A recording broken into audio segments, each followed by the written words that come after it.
అధిక రక్తపోటు ప్రస్తుతం అందరినీ భయపెడుతోంది. చిన్న పెద్ద అనే తేడా లేకుండా అందరినీ మహమ్మారి కబలిస్తుంది. జాగ్రత్తలు తీసుకోకపోతే మరిన్ని ఇబ్బందులు తప్పవంటున్నారు వైద్యులు. ప్రపంచ హైపర్ టెన్షన్ డే సందర్భంగా హెచ్ఎంటీవీ ప్రత్యేక కథనం.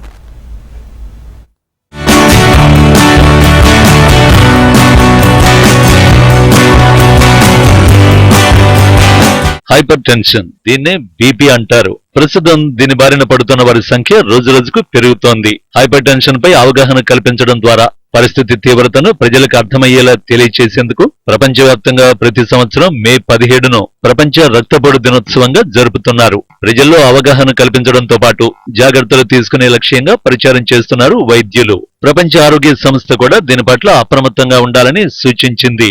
మారుతున్న జీవన శైలి, ఆహారం హై బీపీకి కారణమవుతున్నాయి. గ్రేటర్ పరిధిలో హై బీపీ పేషెంట్ల సంఖ్య రోజు రోజుకి పెరుగుతోంది. దాదాపు 20% మంది ఇదే వ్యాధితో ఇబ్బంది పడుతున్నట్టు సర్వేలు వెల్లడిస్తున్నాయి.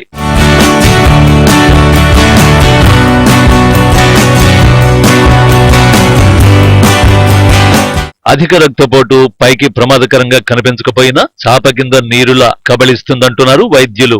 సకాలంలో గుర్తించి చికిత్స అందించకుంటే చివరికి గుండె జబ్బులు లేదా స్ట్రోక్ వచ్చే ప్రమాదానికి దారితీస్తుంది. 85 దేశాలకు చెందిన హైపర్ టెన్షన్ సొసైటీలు లీగులతో కలిపి వరల్డ్ హైపర్ టెన్షన్ లీగ్ ఏర్పాటు చేయబడింది. రక్తపోటు గురించి ప్రజల్లో సరైన అవగాహన లేకపోవడం వల్ల పరిస్థితి తీవ్రంగా మారుతోంది. అధిక కొవ్వు పదార్థాలు తీసుకోవడం, వ్యాయామం చేయకపోవడం, ఒత్తిడి, ఆందోళన, డిప్రెషన్ వంటివి రక్తపోటుకు ప్రధాన కారణాలుగా నిపుణులు చెబుతున్నారు. వీటి విషయంలో తగిన జాగ్రత్తలు పాటించడం మంచిది. వారసత్వంగా కూడా ఇది వచ్చే అవకాశాలు ఉన్నాయి. బ్రెయిన్ ఎందుకు అంటే హైపర్ టెన్షన్ కంట్రోల్ ఉంటే పెరాలసిస్ అనేది చాలా తక్కువ ఉంటాయి. Hypertension is the most cause for the bleed and strokes in the brain. So that's why always కొద్దిగా అవేర్నెస్, బ్లడ్ ప్రెషర్ అనేది సింపుల్ కాదు, అందరూ జాగ్రత్తగా చెక్ చేసుకొని మీరు రెగ్యులర్గా ఓన్లీ సింపుల్ చెప్పేది అంటే ఒక 30 minutes ఎక్సర్సైజ్ చేయండి, టెన్షన్ పడకండి, కోపం రావద్దు, చిరాకు పడకుండా నార్మల్ ఏజ్ కూడా ఎక్సెస్ తినకండి, లిమిటెడ్గా చేసుకుంటూ నిద్ర ఒకటి మంచిగా ఒక 6 hours 5 to 6 hours నిద్ర తీసుకోండి, కాన్స్టిపేషన్ లేకుండా చేసుకోండి. So that is the main treatment.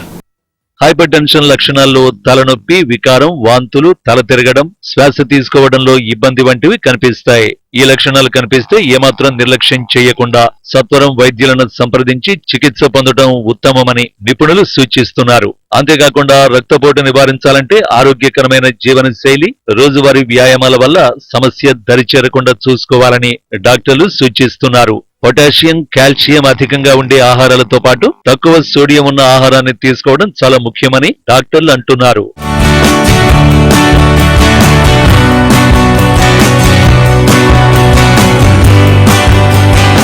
సాధారణ హై బీపీ స్థాయిలు 120/80 కాగా ప్రస్తుతం 140/90 ఉన్నా ఎలాంటి ఇబ్బంది ఉండదని, అంతకు మించి నమోదైతే ప్రమాదం అంటున్నారు వైద్యులు. తరచూ హెల్త్ చెకప్లు తీసుకుంటే రక్తపోటుని ముందస్తు దశలని గుర్తించొచ్చు. దీనివల్ల మందుల అవసరం లేకుండా ఆహారం, వ్యాయామం ద్వారా అదుపు చేసుకోవచ్చునని వైద్యులు సూచిస్తున్నారు. మద్యం సేవించడం, శారీరక శ్రమ లేకపోవడం, జంక్ ఫుడ్ అధికంగా తినడం, ఆరోగ్యానికి మేలు చేసే తాజా కూరగాయలు వంటివి తినకపోవడం, ఎక్కువగా స్క్రీన్ టైం పెరిగిపోవడం వంటివన్నీ కూడా అధిక రక్తపోటుకు కారణాలే అని సర్వేలు చెబుతున్నాయి. ఇటీవల ఓ సర్వేలో నగరంలోని ప్రతి 100 మందిలో దాదాపు 15 మంది వరకు బీపీ ఉన్నట్టు తేలింది. సకాలంలో చికిత్స అందించకపోతే గుండెపోటుకు కారణమయ్యే అవకాశం ఉంది. కాబట్టి 18 ఏళ్లు దాటిన ప్రతి ఒక్కరూ ఏడాదికోసారి రక్తపోటును చెక్ చేసుకోవడం చాలా అవసరమని వైద్యులు తెలిపారు. చాలా ఏజ్ వాళ్ళకి వచ్చేది పర్లేదు, but be careful. Hypertension is not easy to this thing. అందరం అనుకుంటారు బీపీ అనుకుంటారు, కానీ బీపీ అనేది చాలా డేంజరస్. ఎందుకంటే మోస్ట్ ఆఫ్ టైమ్స్ బీపీ వాళ్ళకి ఏమైతే పెరాలసిస్ వచ్చే ఛాన్స్ ఎక్కువ ఉంటాయి. బీపీ 140/90 అండ్ 3 occasions ఉన్నప్పుడు, మోర్ దెన్ 2-3 occasions చెక్ చేసుకున్నప్పుడు అప్పుడు మీరు టాబ్లెట్ స్టార్ట్ చేసుకోండి. చాలా మంది లో బీపీ అంటారు, లో బీపీ ఇస్ బెటర్, లో లీవ్స్ లాంగర్ అంటాం. 140/90 కంటే ఎక్కువ ఉండి 2-3 occasions ఉన్నప్పుడు ట్రీట్మెంట్ స్టార్ట్ చేయండి. ఆపేయకండి, ట్రీట్మెంట్ ఆఫ్ చేయకండి, మధ్య మధ్యలో చెక్ చేసుకోండి, ఫాలో అప్ కండి. ట్రీట్మెంట్ చేసుకుంటూ చాలా మంది సోడియం తగ్గకండి, సోడియం మొత్తం తగ్గుతారు చాలా మంది. ఉప్పు మొత్తం మానేయకండి, కొద్దిగా లిమిటెడ్ తీసుకోండి, అది కూడా ఇంపార్టెంట్. హైపర్ టెన్షన్ వచ్చే మెయిన్గా కిడ్నీ మీద ఎఫెక్ట్ అవుతుంటుంది, ఐస్ మీద ఎఫెక్ట్ ఉంటుంది. మెయిన్ ఈ రెండు మోస్ట్ కామన్లీ. ఎవ్రీ 6 months ఒకసారి ఐస్ చెక్ చేయించుకోండి, కిడ్నీస్ ఒకసారి చెక్ చేయించుకోండి. అధిక రక్తపోటుకు దీర్ఘకాలిక ఒత్తిడి ఓ ముఖ్యమైన కారణం. మీరు అనారోగ్యకరమైన ఆహారాన్ని తినడం, మద్యం సేవించడం లేదా ధూమపానం చేయడం ద్వారా ఒత్తిడికి ప్రతిస్పందిస్తే అప్పుడప్పుడు ఒత్తిడి కూడా అధిక రక్తపోటుకు దోహదం చేస్తుంది. ఒత్తిడిని అధిగమించడం వల్ల అధిక రక్తపోటును నివారించవచ్చు.